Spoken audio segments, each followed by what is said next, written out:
pulpit unmuted, Oh, very good. please, and thank you. Hello, everybody. Hopefully, some of you are staying. I still see some people leaving. As Daniel mentioned, we're on our third and final presentation. Maybe not, just at least for this year. Maybe we'll have some. Hopefully, we'll have continuing to walk the walk and have some other presentations as we go. But this part is this is our final one. So, what we're going to do. Hopefully everybody's got a handout. I did print out handouts again in case you wanted to keep the notes that we have from this one. And Can we put up this slide? the presentation. There we go. Thank you, Robert. Colby, are you there? Yep, can you hear me? Colby. Colby's joining us too from seminary. Is the computer channel unlocked? Are you there, Colby? Can you hear me? Now we There we can go. hear you. Yay. Yay.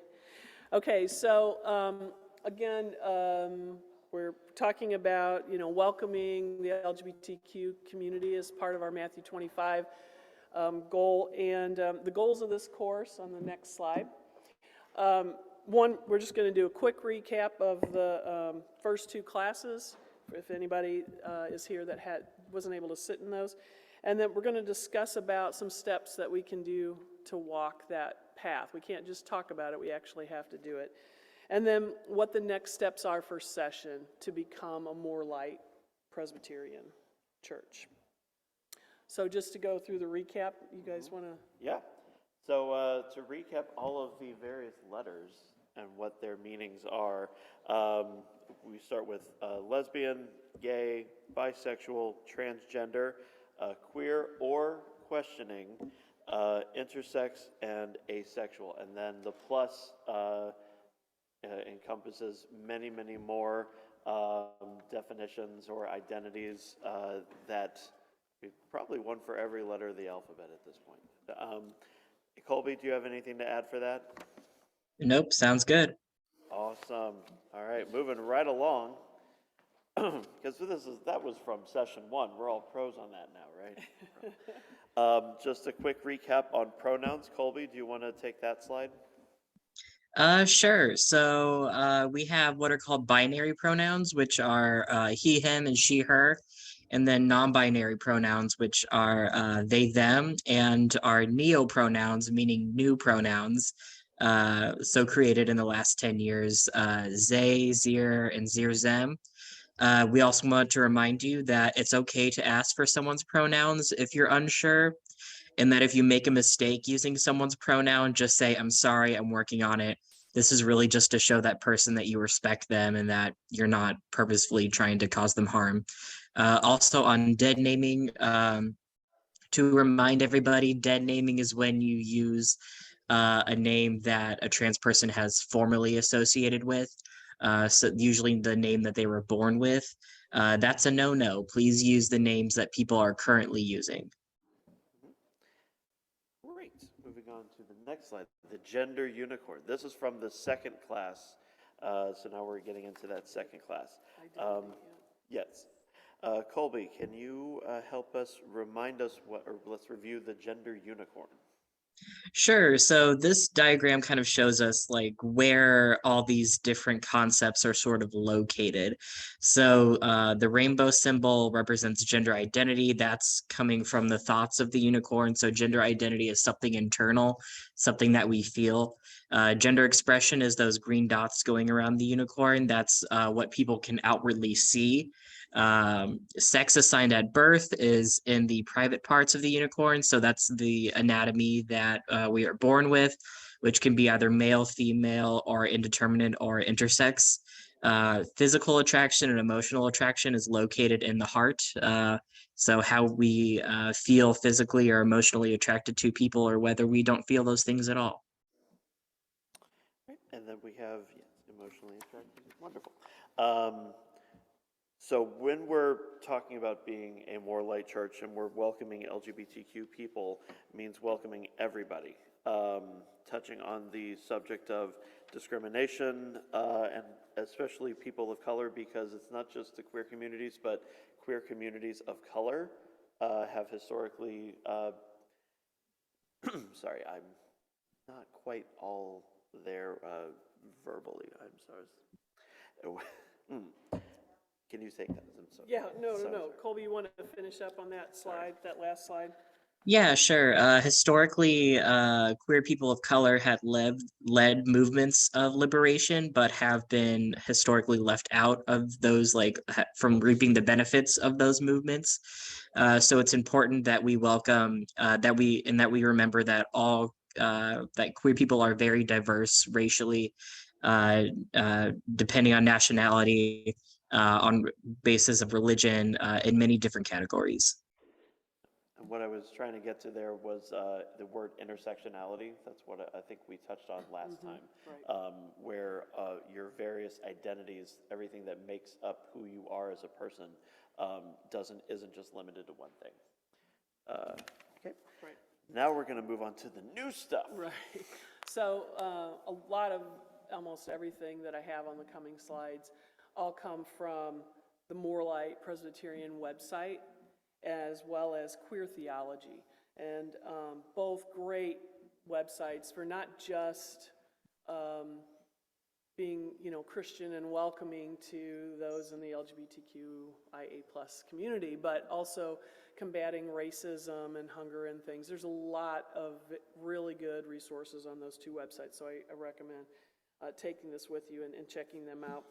So we need to start, next is starting to walk the walk. So we've talked about it, let's do it.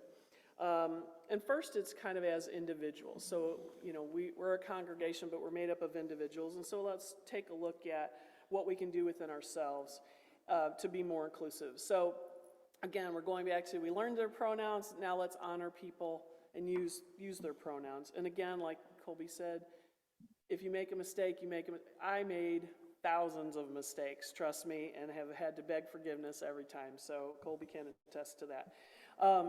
Understand that people are going to, when we're welcoming, that means people are going to come in and present themselves the way that they feel comfortable.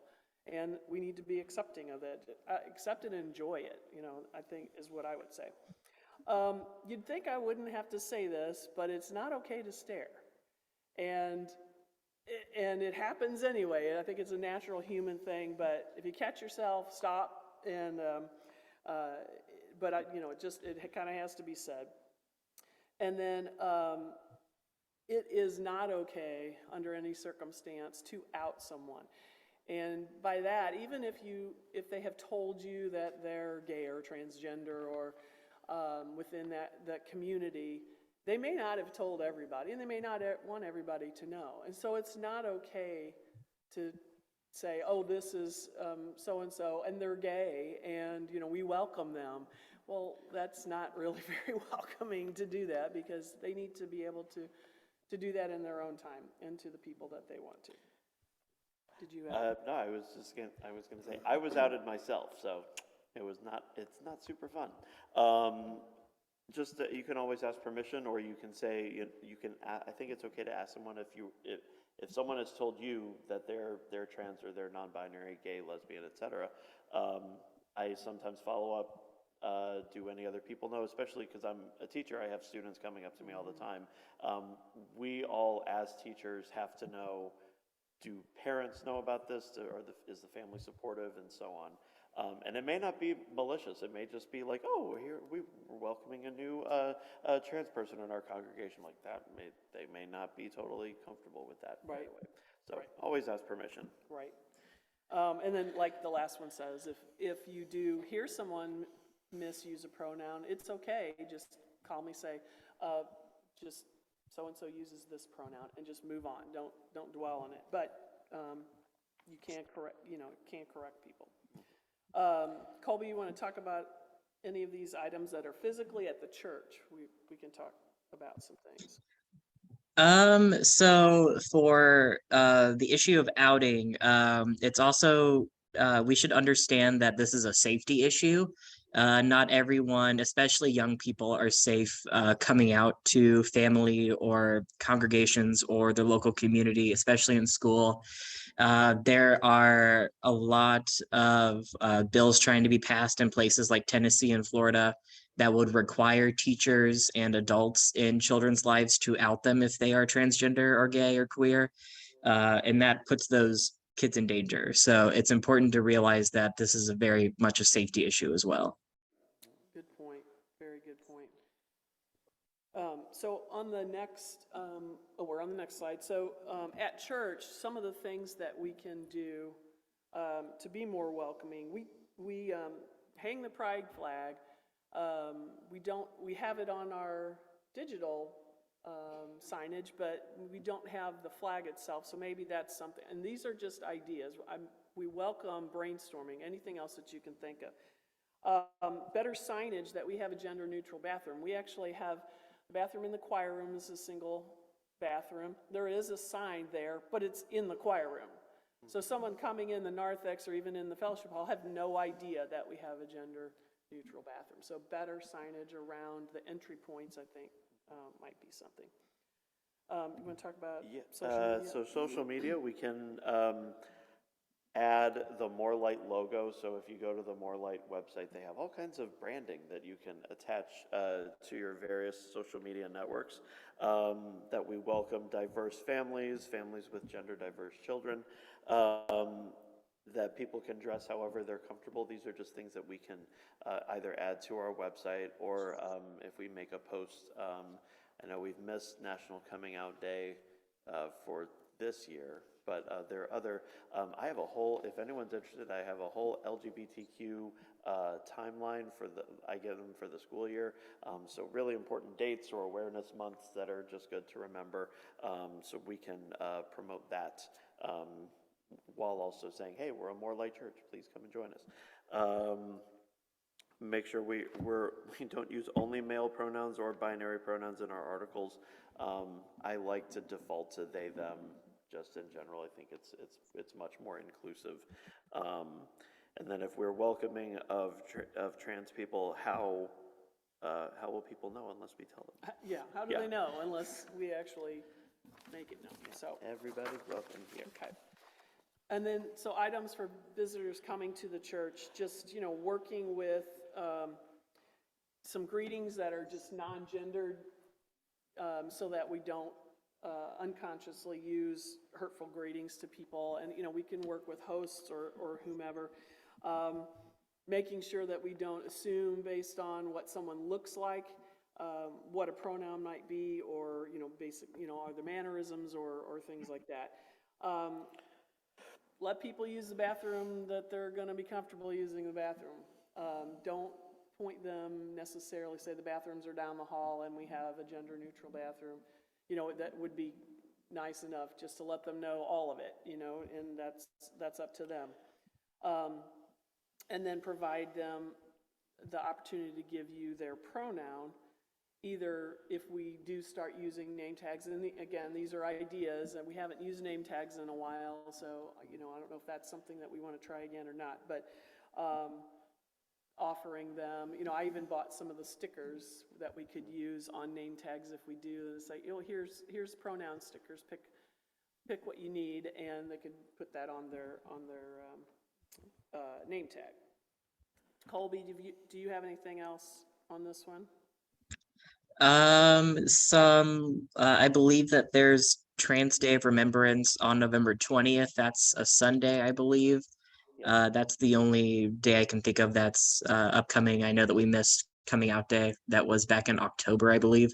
But a reminder that Trans Day of Remembrance is for trans people who have passed away, not for currently living trans people. Okay, thank you. And then the next slide. Remember that even within sermons, Daniel's been the recipient of me saying, Daniel, this sermon had he and her, or him and her, or something like we need to use they, or he's been the recipient of that comment from me, and so we need to think about that kind of thing. So paying attention to our prayers, to our signage. to using gender-neutral phrases and, make it clear that if we have gendered groups, that transgender people are welcome in those groups. So, and then we're open to brainstorming lots of other ideas. Colby, any other comments about what we can do around the church or as individuals? Nope, sounds good. All right. So next for the session, so we will, I can bring forth a vote, probably not at our next session meeting, because Thursday. I'll be in rehearsals for Our Town, which is playing this next Friday, Saturday, and Sunday. Everything Sorry. has commercials now, so I- this has commercials. I know, if you're in St. Louis, come on over. It's a lovely show. But, so we'll bring forth a motion for the session to officially become a More Light Church. We'll have an affirmation by the session of the mission statement of More Light, which you can read here. Following the risen Christ and seeking to make the church a true community of hospitality, the mission of the More Light Presbyterians is to work for the full participation of lesbian, gay, bisexual, transgender, queer, intersex, and asexual LGBTQIA+, people of faith in the life, ministry, and the witness of the Presbyterian Church USA and in society. Yeah. So that along with the membership fee, which is $200 for a church, we end up, on the next slide, they will post an announcement. They're going to announce that, hey, look, this new church is now a More Light Church. They're going to they would put us on their website. If people in the LGBTQ community are looking for a church, that's a place that they can go and search for a church that is a More Light Presbyterian Church, so we would be on that. We can use all their logos, any of their materials that they have. They have a lot of videos and various things like that. And I would suggest joining as an individual as well, because they do have so much information that they're changing all the time and adding. And they'll have occasional networking events that one or more of us are welcome to attend as well, just as representatives or ambassadors of the church. Right. And the last slide, excuse me. So what we can do, or what you can also do as an individual is, like I said, become a More Light Presbyterian, going to their website and following that link to register. Go to queertheology.com and register. I did that. .org. No, .org, sorry. and register. I did that the other day. There's actually on Wednesday night a Zoom session that's is for church leaders and or those trying to be more welcoming in the churches, to steps that you can take to be welcoming to transgender and non-binary people, and just suggestions and things like that. So they're offering a Zoom meeting on Wednesday night, but they've got lots of things. They have lots of reading material and things as well. And then we're working with the Adult Christian Education Committee. They're going to have a Lenten study about the clobber verses, as they're called, the Bible verses that are used against those in the LGBTQIA+ community, how, from churches, from individuals and things like that, and what the response should be to that if that comes up. And so that'll be a Lenten study that will work on looking at each of those verses and the response to those. So that's just one of many things that's going to happen so that we can keep walking the walk. So that's what we have. Colby, do you have anything else?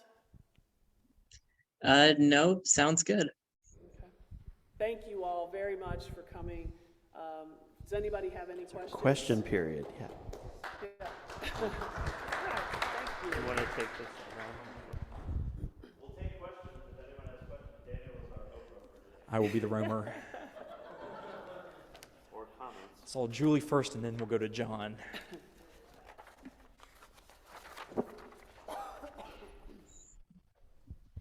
Okay, so early on you talked about greetings. What would be an example of an appropriate greeting to replace something that we may be saying? Because I've been sitting here trying to think of greetings that I have used that are not appropriate, and I can't think of any, so help me think of what I'm missing. So it's mostly trying to use inclusive terms just as we greet everybody. So if I go, hey y'all, y'all is excellent. Excellent, awesome, Don't mess non-gender. with Texas. But I like folks. I say, hey y'all, or hey folks, let's do that. And so People, instead of friends. guys or like, Ladies and gentlemen. yeah, ladies and Yeah, gentlemen. siblings in Christ is better than Exactly. Bingo. brothers and sisters. Siblings, There you go. Okay, Yeah, okay. not brothers and sisters, we're siblings in Christ. Right. okay. Are we making an effort to change things when we come across he in things, to change it to God versus he told his people, God told God's people Right. across the board? Are we making an effort to do that? I mean, Daniel, you'll help us out with Yeah. that. I think would hope so, yes. yes. And this is something that session can certainly talk about, and I'm very open to. I think one thing that we can highlight is just the variety already in Scripture. Yes, you're right. God is referred to as He over and over and over again, but God is also referred to as in feminine language as well. And so I think a way to demonstrate that diversity rather than just stick to the one for always. So I think absolutely we can do something with neutrality. A neutral word like God, but also highlight some of those others too, these other metaphors that we have. Yeah. Is that it? Okay, thank you. John was the Yeah, other. John Schugert.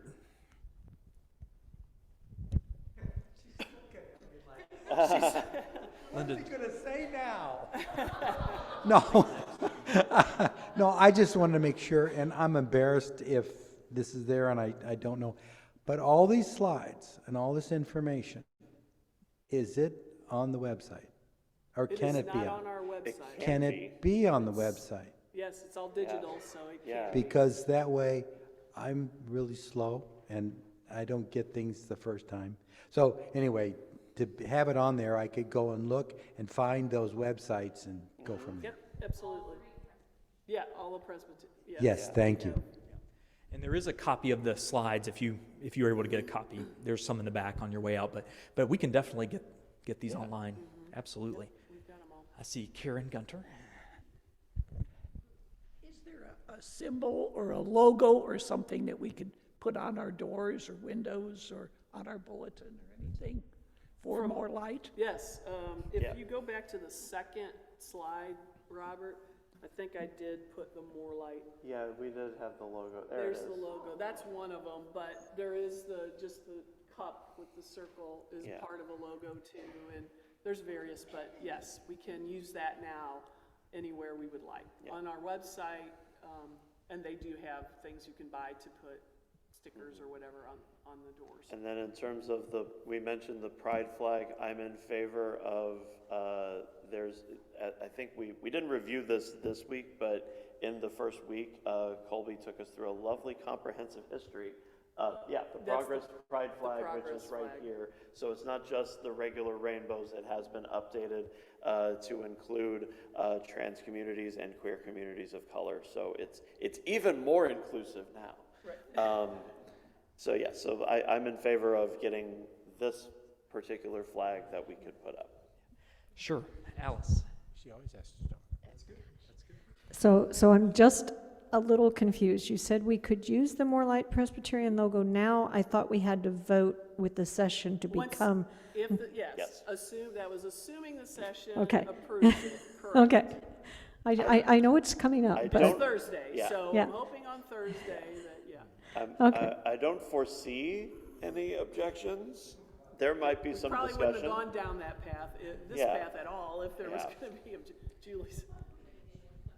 It's okay, I'm getting my steps in. It's all right. So I had a conversation with someone months ago who was asking about the necessity of the pride flag. We are hospitable to people when they come in. Why do we need an outward and visual symbol of that outside the church? My explanation, I think, would be the same as yours. which is that people don't know we're welcoming of people inside if they don't see a symbol outside, and so many people have been hurt by the church. But is there more to that that you would like to help, that we should be sharing when people ask that question? Yeah, Colby, do you have an answer to this one? He might. Yeah, so this is, by showing the pride flag, it's sort of almost like a countercultural move compared to the history of the church as a whole. So people, especially queer people, make opinions based on like queer histories. So the church has not treated queer people well. So why would any queer person ever trust a church that does not have some sort of outward welcoming message? Yeah, and I'll just, say as well, I drive by a couple churches on the way here, and I imagine many of us drive by several churches on the way here, and I bet all of them have on their signs, all are welcome, or you're welcome. But I know for our queer siblings, that doesn't mean squat sometimes, the way that they were treated. And so having this external symbol is a way of saying, actually we really mean this. We really mean this. This is not just kind of a phrase we toss out. We really mean all are welcome.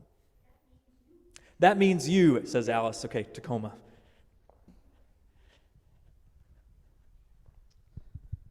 I just have a comment that maybe we want to think about going forward is, while I know what the More Light Presbyterian logo means, it's very niche.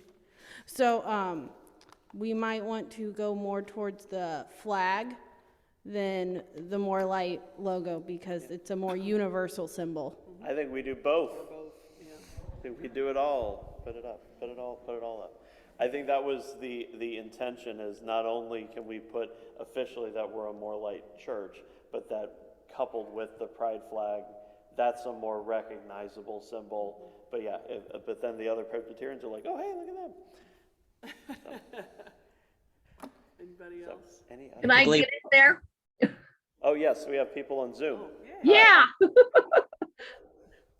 I've been trying. I have a comment about the flag because I wasn't for it at first, but I keep thinking about it. I remember the time when people used to put signs on their homes that if a child is on their way home from school and is in danger, those are safe houses for them to go to. So I think our flag would be like showing them that this is a safe house. We will protect you here. And my my question was with the Michael, the timeline you talked about. That probably should be added to our calendar and to our newsletter and maybe even to our website. I'm going to email that to Daniel and to Sarah, because I actually put it up on my phone. So in addition to what Colby mentioned earlier, November 20th is Trans Day of Remembrance. So that is to honor and celebrate the trans people who are no longer with us.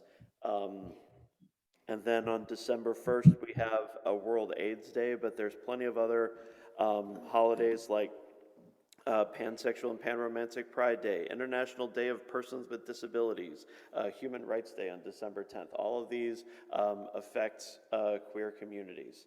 And so I will send that over to Daniel and Sarah later today. Well, and even, I think, isn't November, November is Indigenous, isn't it? Yes. Indigenous Persons Month. So, I mean, Yes. Those things we should be, I think, including, not just the queer community. It's everyone. all up there. Okay, Yeah, cool. so I will send this over then. Right. Awesome. Anybody else on Zoom or in the sanctuary? Looking for more voices. Thank you all so much. I really appreciate it. Thank you on Yeah, Zoom. thank you all. you, And I just everybody. want to highlight a little bit more about this this study coming up in Lent, just because I have a microphone and I'm going to do that because I'm excited about it. And we have a wonderful opportunity. If you'll think way back before the pandemic, we had started some small groups. We had 3 small groups, and we had like 40 people come into these things. It went really well for the first 2 weeks until COVID shut us all down. we are wanting to bring back some of that energy. And so we're going to be focusing on this book called Unclobbered, where we'll get into the nitty gritty of some of these texts in Scripture that Christians have used for a long time to exclude people in the queer community, and have moments of sharing and learning and telling stories in a small group setting that'll feel safe and intimate. And we have bought books so that you don't even have to buy the book. We will give you the book because we want so many of you to come and participate. And so that'll start in Lent, so look for more information on that, and I hope that you will make time and come and join them for that. So thank you for indulging my plug. Yeah. Plug away. All right. Thank you. Thank you all. Thank you all. Go in peace.